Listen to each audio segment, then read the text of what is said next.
Thank you very much, guys, for joining in for today's session. Hi, I'm Ganesh Nayak. I'm a trainer for CFA and FRM, and also I do career coaching. And primarily, the reason for this video interview or this video conversation is that I'm getting people who have already cleared the exam and for FRM level 1 and level 2.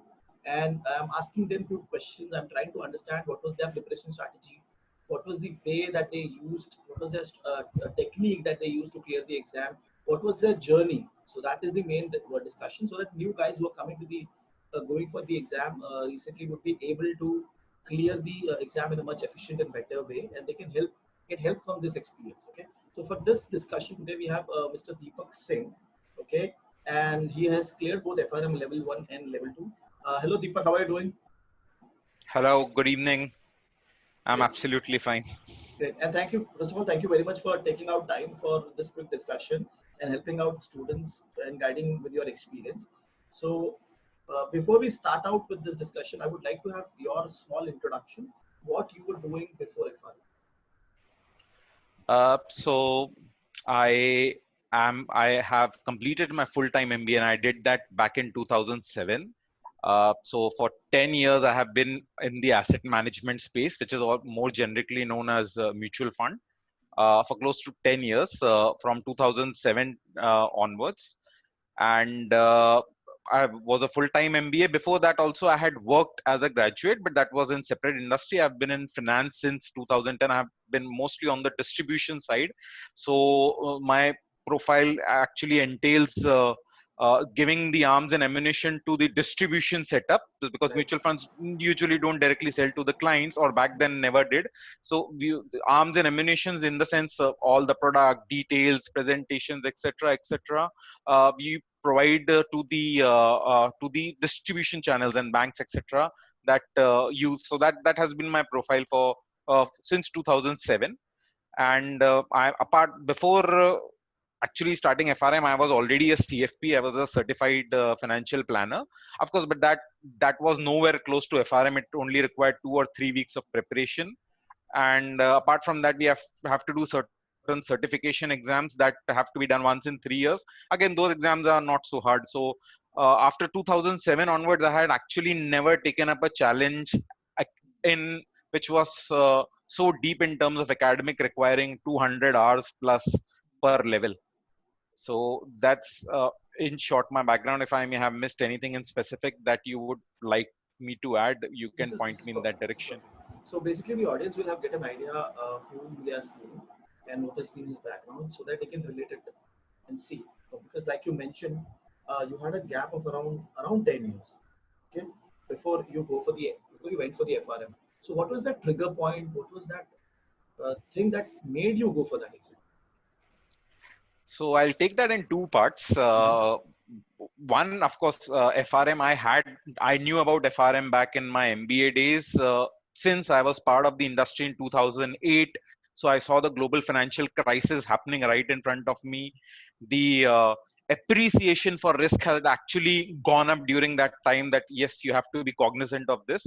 But of course, it would still take me 9 years to uh, get interested. And of course, I had a few banker friends who were doing it at that time, and that is where I joined in. That was one level of what got me interested. The other part is, since I have a daughter and had a daughter back then as well, we used to spend too much time on YouTube and stuff like that. So everyone typically at home has a device and spends a Right. lot of time on that device. That is when I realized that maybe if I sit down to study, that will remove the screen and bring in a book. So that was another idea. Okay. So both Okay. those things put together motivated me that okay, let me do this. And that is how this journey began. When I looked at the learning objectives, initially I found it quite challenging. It seemed like an uphill task, because having been away from academics for 10 years Right. Right. plus, it seemed like this is going to be an uphill task. Right. Okay. I can totally understand that, because the you need a lot of motivation to pick up that book, get into that mode, start reading, and because you already have a full-fledged job, you have a family to look after, so the time dedication also becomes very challenging. So I can totally understand that. So once you started with the preparation for FRM level 1, you picked up the book. Did you realize few topics being difficult for you, a few topics being easy for you? What was the case? So As I have a couple of times initially, I read a lot about it, and then I understood what my strategy would have to be. So I understood that this, unlike most of the other academic journeys or challenges that I've done, this is very different. These are percentile based exams. I realized that 35 to 40% of the people who appear the exam clear, which means it was not how good I do, it was about how well I do relatively.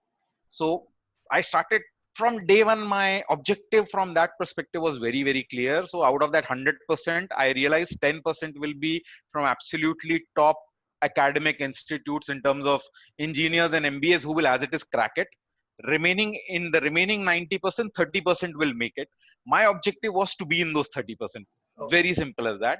And Yes. when I looked at the syllabus, because I had 10 years of work experience behind me, everything else in that syllabus, whether financial disasters, how market works, risk, value at risk, and all these other things, I had some experience with them, or especially GAP code of ethics. There Yes. are also topics around GAP code. Now, some of these things seem very, very commonsensical to me because I had practiced them for 10 years.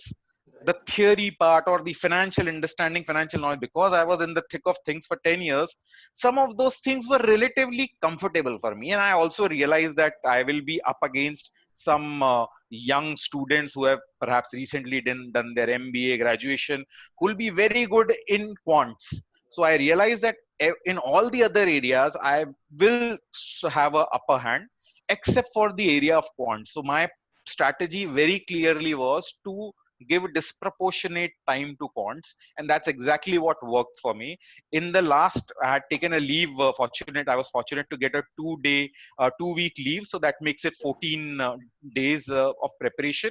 Out of those 14 days, if I remember correctly, I dedicated more than 8-9 days or 10 days to quants. Oh, That is how okay. comfortable I was with the rest of it, because all the other terms, whether it's bond markets or put call option, hedges, I have had some sort of experience around working Right. them in past 10 years. And I clearly knew that for somebody who's reading this as a theory and imagining how are the code of ethics supposed to be, how are you supposed to behave, for me, these things were very, Very very practical. natural. So Yes. the challenge for me was quants. I gave disproportionate time to quants, and that is how I could manage to get through level one.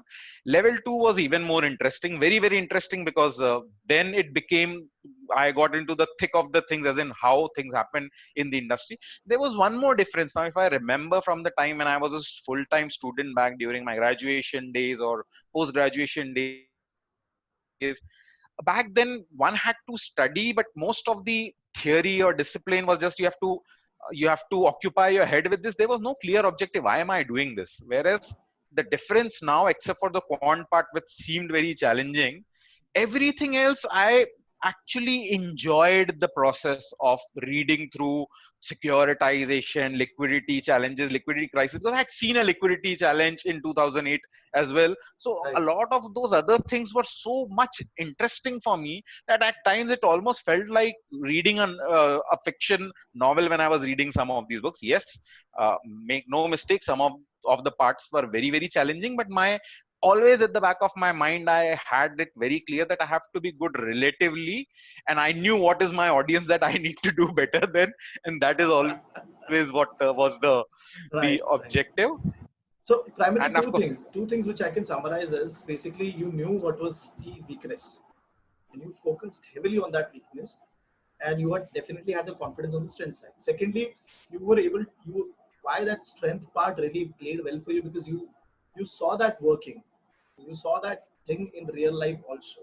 So the more connect you have with those stuff, the more easily you understand the topics and more easily it becomes for you. Like so definitely wonderful. And what with respect to time commitment, so how was your preparation for level one? Was it daily preparation or was it only weekend because of the job? How was it going?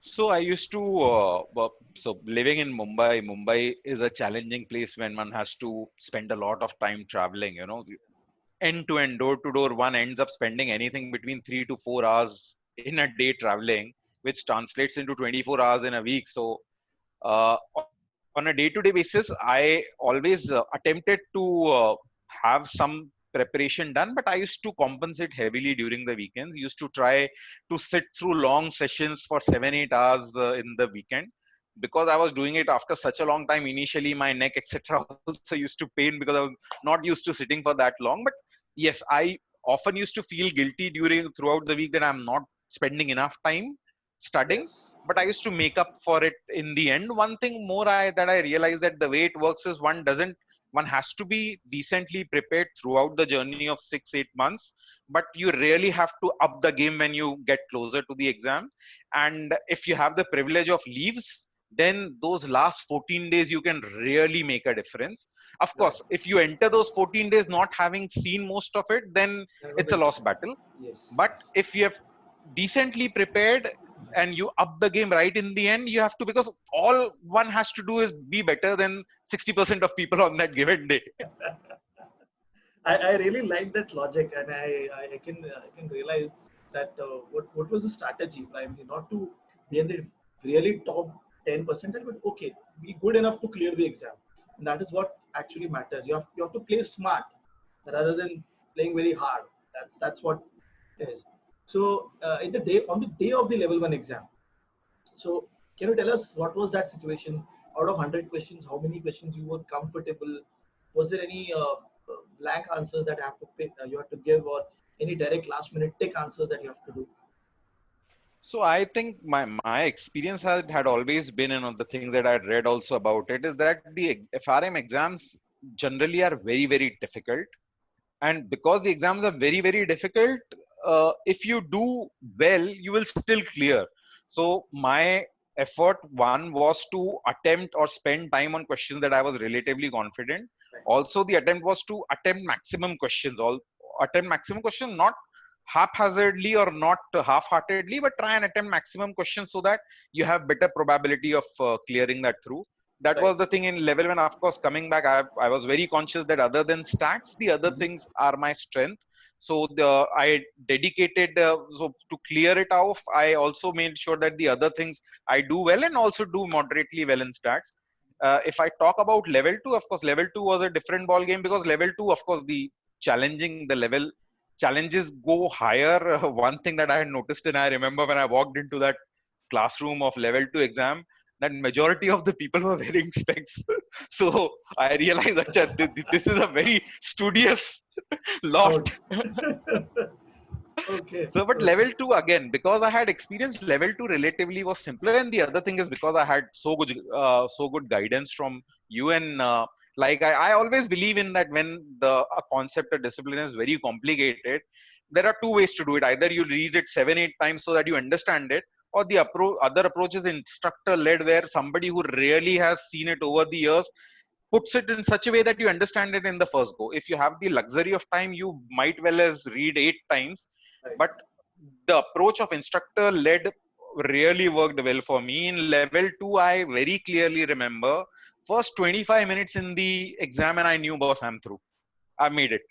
First 25 minutes I realized, because when I looked at the faces around. And in level 2, I very clearly remember the strategy was very simple, that I was cruising through, because whatever I knew I was doing and going. I didn't spend much time. So first I went through the entire paper once, the Right. things that I knew, I did all of them, and then Mhm. came back again to work on the remaining 25 30 questions which needed additional time, or I had to go through the details. But in level 2, at least with your instruction also, and I remember you'd made a phone call just a day before the exam, Yes. that also helped uh, bringing it all together, because with so much data that you have to dump into your Right. head, sometimes you can get disoriented. So a Mhm. helping hand, particularly at that juncture, really helps. But I very clearly remember first 20 25 minutes in level 2, I knew, was I'm through, I'm getting this charter. Oh wow, that's wonderful, wonderful. This is great. I mean, with that confidence level, once you see that you're easily going through the questions, then even though the difficult questions are there, you might be able to deal with it with so much good confidence that you'll get the answer. So that mindset game makes a big difference, right? And when we talk about FRM level two primarily also, when in terms of the content, so it's very fast, it's very dry. So what was your strategy for going for that exam? Was it a particular book that challenged you or anything? Any specific pointers over there? No, so the content was very, very vast, and perhaps that's the reason why you happened to mention a few minutes back that I was not trying to ace it or anything like that. Because with my 10 years in the industry, I've also realized that nobody really works with the entire syllabus of FRM. You'll never be in a profession where you're using 100% of your FRM skill. You will Exactly. be specializing in one. Here, I am part of a mutual fund industry. I've had some exposure to hedge funds, which in India are called AIFs. But I have not been through the entire thing. A banker will also be exposed to a specific thing. So in the end of the day, one has to take the knowledge that is relevant to his field. And of course, the charter helps big time. That also perhaps we will discuss in a while overall. But as far as level two was concerned, I had tried to read maximum, and like I mentioned, I had enjoyed reading a lot of this material. So level two, because it didn't seem so difficult, I because I was interested. So as far as operational risk is concerned, we in as a part of my business, because I deal with distribution day in and day out, I see that risk playing out. When I see that risk playing out, I understand it that much more better. Credit risk, of course, since I was there in 2008, there are other products that I've sold over a period of time. Credit risk also I understood very, very well. So I guess level two, I had tried to maximize this and didn't find anything very, very difficult. Interesting, interesting. So after FRM level 2, when you got the exam cleared, was there any direct benefit or indirect benefit in your career? When I'm referring to direct benefit, that essentially means the career growth in terms of remuneration, in terms of designation, but indirect benefit being uh, recognition from the industry, recognition from the peers. So what was your story? So, my job profile also requires me meeting a lot of external people. There is very frequent exchange of visiting card, very frequent exchange of emails as well. When I meet people in person, my company also, thankfully, my company allowed me to add that designation on my visiting card. So it made things that much more easier, because when you're meeting somebody for the first time, when you're making an introduction, the other person is actually trying to assess you in the beginning, that at what level am I going to have this conversation. Those three letters there next to my name can actually do wonders, because then we start at a much higher level instead of, and of course, in the end of the day, my job entails giving maximum information, gradual persuasion and merits of my products, so that eventually I'm able to promote my products on the mutual fund space, equity mutual fund, debt mutual funds, or to an extent EIF. Those three letters used to really work, at least from a qualitative perspective. It was directly, I could make out the difference. It directly made a difference. Also, some of my superiors or senior or bosses also realized that now. And so that there was one thing added next to me in most of my KRAs, that now that Deepak is technically extremely strong. So Okay. earlier people may have had that realization, not have had that realization, or whatever. Maybe you were good even before, but now, because of those three letters, then it becomes a proven point. You don't have to prove yourself anymore. It becomes a proven point that, of course, technically you are strong. So that helps. uh, Remuneration and all that, of course. I'm in the 13th year in the industry, so FRM is one more feather to my in my hat. But it in overall sense, yes, it has helped, and I'll recommend anybody, because it gives so much more perspective now that one understands things. So it reading some of those things. So remember an example from stats. I always used to dislike stats, because when they used to say that order something in ascending order and then bring out a rank, none of those things made sense to me back then. Now, being a part of the industry, I know what am I ordering. I'm ordering daily performance. Stocks have a daily performance, mutual fund has a daily performance, and I have to bring out the 5 worst days, and that is why the ascending order. So now things start to make sense. So I will recommend people, even with experience of 10 years, 15 years, or even beyond, to take up this challenge, because it's can be extremely interesting and also add a lot of value, and also one's own confidence. So if a project or a challenge or some thing is thrown at me where I have to do some sort of a number crunching, model creation, and all that, uh, if in the past there might have been certain reluctance before the FRM era, but now I realize that what I've been through some serious grilling education. So Right. if anyone can do it, I can do it. Right, right. Wonderful, wonderful. And especially, like you mentioned in the initial part of the conversation, that you came after 10 years of gap. So, and I see a lot of people, a lot of students. who are reluctant even after graduation to give this exam. So your case is definitely a good example for them, and definitely it will motivate them to go for the exam and give their best. And it is really easy if you prepare in a proper and systematic way, right? So thank you, Deepak. Thank you very much for putting out your time and helping us understand your journey, helping us understand the problems that you felt. What was your strategy to clear the exam? And I'm very sure this conversation will be very helpful to people who is going to watch this video now in future. And thank you very much for being a part of this conversation. Thank you, Deepak. Thank you